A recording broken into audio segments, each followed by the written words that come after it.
est-ce que vous aussi vous accusez les ralliés à Macron de trahison?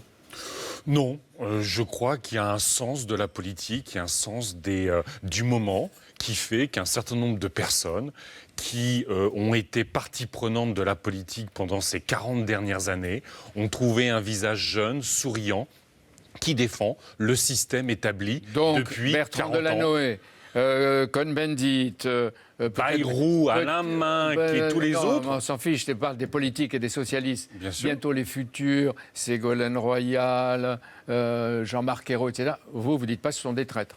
Je dis pas ce sont des traîtres, je dis qu'ils vont vers... Donc vous ne parlez pas comme Benoît Hamon. Déjà.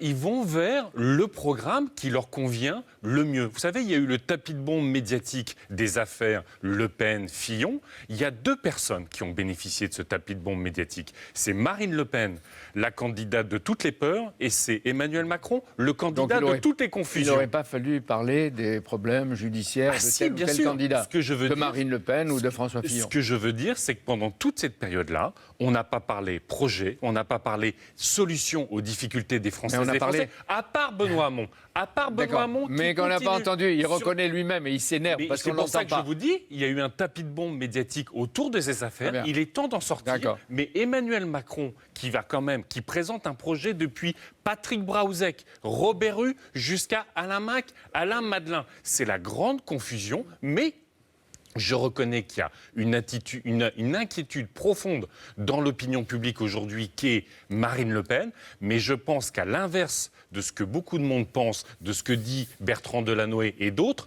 M. Macron n'est pas le rempart à Marine Le Pen aujourd'hui, il en est le marchepied.